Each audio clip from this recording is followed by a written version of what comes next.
A very warm welcome, ladies and gentlemen. Today we meet Dr. Sebastian Wieser, founder and CEO of Unite, Europe's leading B2B e-procurement platform. Sebastian, welcome. How are you doing today? Fine. How are you, Claudia? Absolutely amazing, and I'm very much looking forward to have this interview together with you. So that's why, first of all, thank you so much for taking the time to talk to me, because we want to focus on very important topics today, like VUCA and also sustainability. And I heard there's quite a lot going on in your company and also on the platform. So I think I can imagine that you are talking quite a lot with buyers and suppliers at the moment, aren't you? Yes. It's an incredible time. Yeah? The market is really in uproar.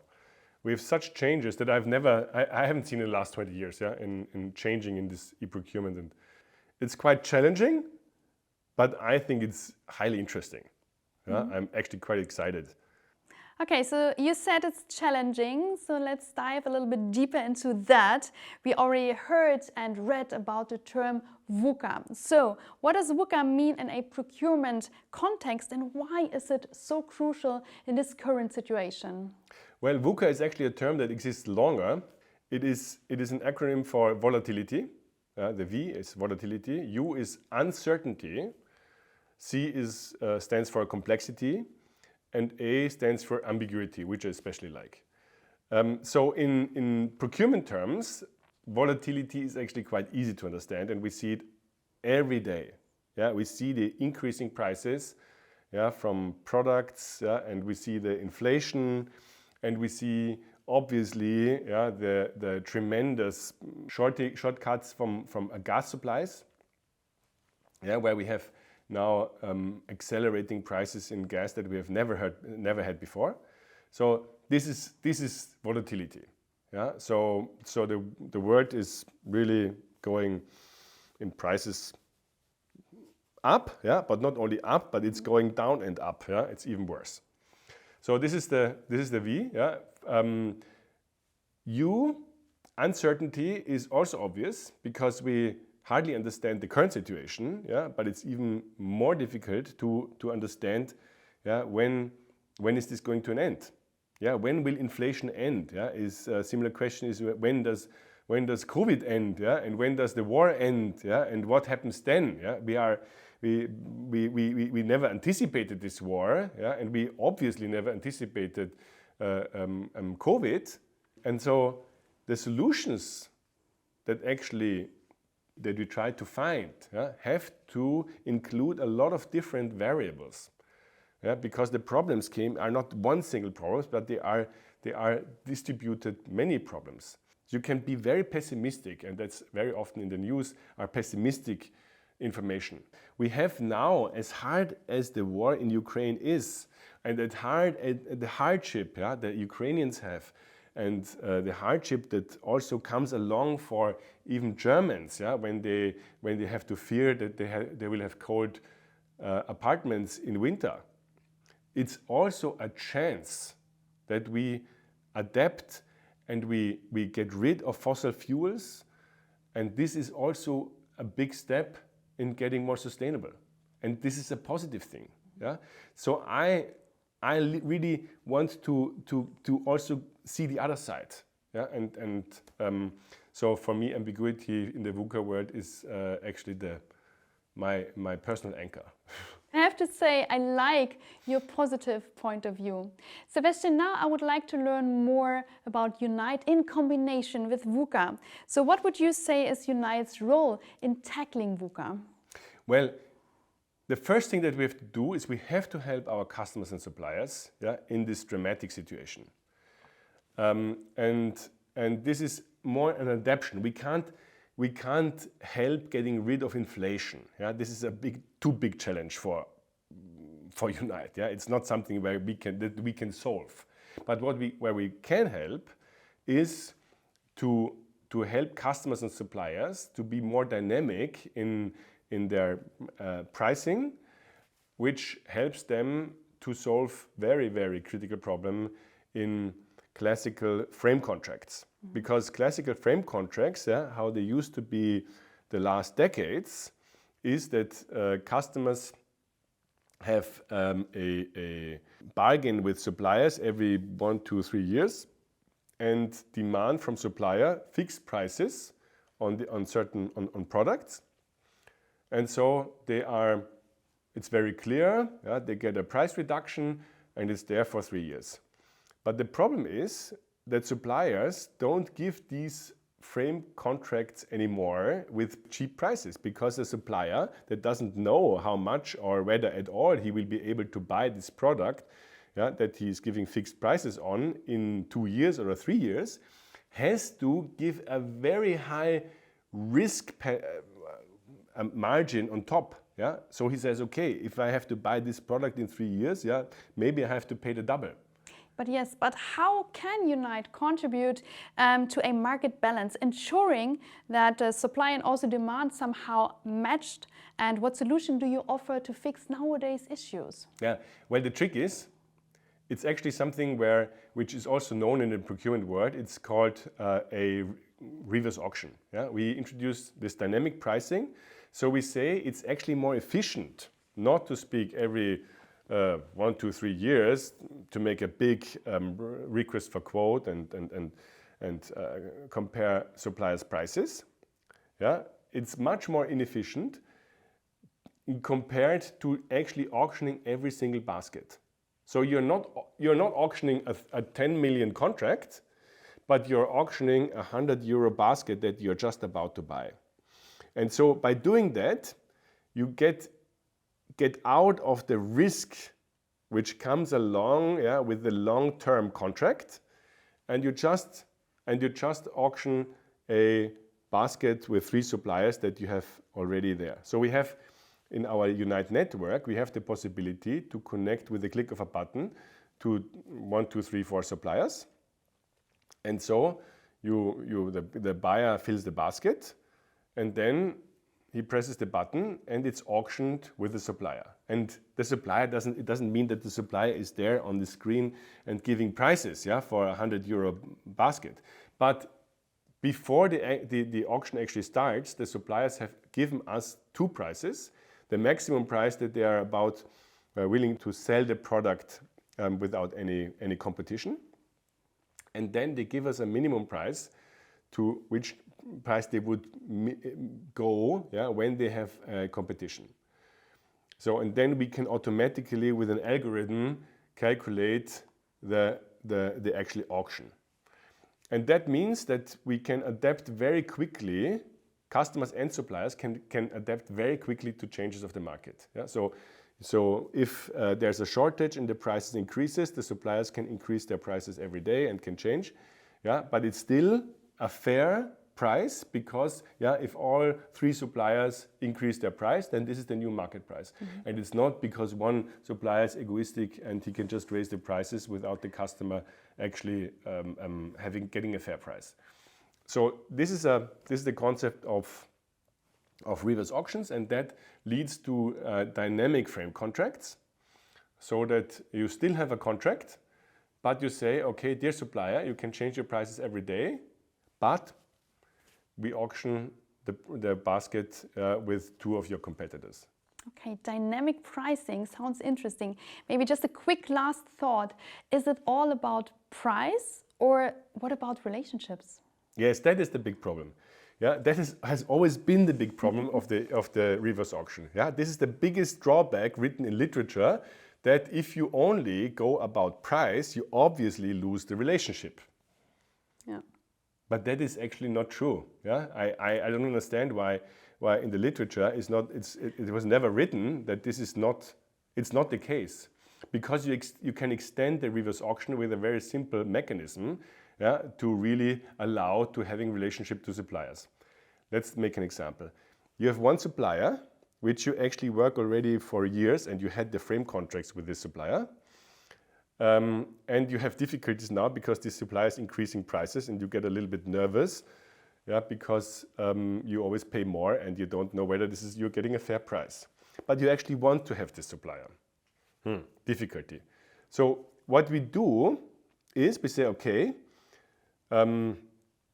let's say the supplier gives you a consulting service. Yeah, you can call him and he speaks and explains his products, and that is very expensive for him to do this explanation. And other suppliers don't do it. And this is why you have the relationship with your supplier.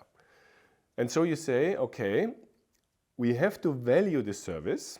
You as a buyer, you have to value this service. You say, okay, I'm willing to buy your products, let's say 10% more expensive because of this service. But if your competitor B or C are more than 10% cheaper, I buy with them. So you say, okay, I have a preference for you, but it's limited. I don't pay the double of the price. Yeah? And that makes it fair. And the supplier can see that he is preferred with a 10% price, part of the price, yeah? And that's fair for him. And the other competitors can see that they don't offer this service, and it's also fair for them. Yeah? So they understand they have to be more than 10% cheaper than the existing supplier that is preferred, but they have a fair chance. So in this way, you can solve two problems. You can solve at the one side having the fair price of the market with the two other competitors, and at the same time you keep the relationship. And that is I think it's really cool, and I don't know why nobody has implemented that, or I haven't heard that. But you did it. We did it. Yeah, we did it actually quite a while ago. Right. So Sebastian, as I mentioned in the beginning, we also have to and want to talk about sustainability in combination with the procurement business and also the Unite platform. So first of all, maybe you can give us a short overview. How can Unite contribute to solving sustainability issues? Well, actually, it's a combination of what I've just said, because you can now have, let's say, a new sustainability criteria, which is like how does the supplier deliver his products, in which kind of packaging? Yeah? Is there a lot of plastic included, or is it just cardboard packaging? So is it sustainable or is it non-sustainable? So, and now buyers can say, okay, yeah, they demand, very often they come to us and say, please send all the packages, yeah, with cardboard and not with plastic. But not every supplier does that. And so we can say, okay, so what are you willing as a buyer to pay more for getting a sustainable packaging? So if the buyer says nothing, zero, you can say, okay, then it's not worth you anything. And so the trick is now that the customer can give a value to a sustainability criterion of a supplier. And he can also give a value to a sustainability criterion of a manufacturer, yeah, because there are different manufacturers for goods. And one manufacturer is maybe producing in a country, yeah, where human rights are not very, very important. And you as a customer, you can decide and can say, okay, do I care about human rights, or do I not care about human rights? And if I do care about human rights, yeah, you would rather prefer a certain product coming out of a country which is also having human rights. And so this way, the customer can actually give his sustainability preferences, and they are then included like these other preferences for these consulting services that I've spoken before. Yeah? So these are only a subset of the preferences that you can give to suppliers and manufacturers are sustainability preferences. But there will be thousands of sustainability criteria that you can measure and that you can give preferences on as a buyer. Okay, but what does this mean now for the ecosystem, for buyers and also for the suppliers? Can you explain that a little bit more? I'm very technical. I explain it very technically. That's my background leads me into this, but it's actually quite interesting, because when you as a buyer give a sustainability criteria a value, we see that. Yeah, we as a platform, we as a Unite platform, we can see that. So we see that you are giving this certain price advantage for sustainability for a supplier that has this sustainability criteria. And actually, it doesn't mean that you have to spend all the money, but because maybe you give a 5% advantage, yeah, but the supplier is not 5% more expensive, yeah, and you don't need to pay the full 5%. But we can measure that. We can measure how much you actually paid for pushing the suppliers, yeah, or for giving preferences to the suppliers for being sustainable. And so we can measure your sustainability. We can measure what percentage of your procurement volume transacted over our platform have you invested into sustainability as a buyer. And now, yeah, so we walk the talk, yeah, we really make it transparent what you say, yeah, whether it's true or not, yeah. So when you say we are really green and we see that you don't actually invest any cent, yeah, in buying from more sustainable suppliers, yeah, then it's obviously a lie. I mean, we're not making that transparent to the world, yeah, it's still your data, yeah, as a customer, but we're making it transparent to you, yeah, and then maybe your suppliers and your customers will ask for this kind of information. But we can calculate it, and that is the part for the buyers. Mm-hmm. For the suppliers, it's actually, I believe, even more interesting. Because for suppliers, what you see is you have all these orders coming in, and you see the preferences of the buyers that bought these orders for sustainability criteria. And you can see which sustainability criteria you did not fulfill, and you can see what was bad, yeah, for your economic, yeah, that you were not fulfilling the sustainability criteria. So we can measure how much it would be worth to you to actually solve the problem of this sustainability criterion. Mm-hmm. So we give it an economic value. And that means that you as a supplier, you can invest into making your product more sustainable. And so you get the market data from us, yeah, what you should invest in. And this is huge. This is huge because then you take the risk out for a supplier to have invested into the wrong features of your product. So I believe that this could be the biggest impact that we have, and we can actually push billions of euro into a more and more sustainable procurement.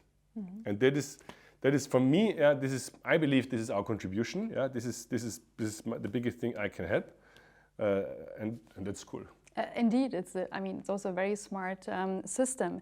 So the last question, maybe you can answer just in 1-2 sentences. When you imagine the situation from now on in 5 or 10 years, how do you think the procurement world will look like, and how can Unite contribute?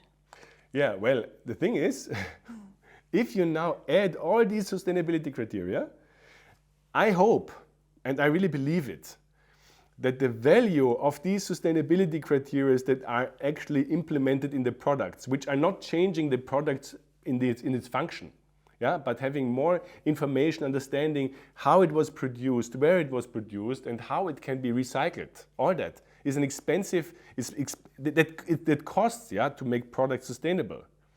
Yeah, and I believe that customers will value this information, this data, these sustainability certificates higher than the original cost of the product. Yeah, so it's a chance for suppliers, yeah, to expand into the market of sustainability. And these markets are obviously super great, yeah, because they are changing the world to a better. I believe that this will happen. Yeah, I'm sure, because every smart person in the world, yeah, that understands, yeah, in what trouble we are in, will also contribute, yeah, to making these products and these services and then the world more sustainable.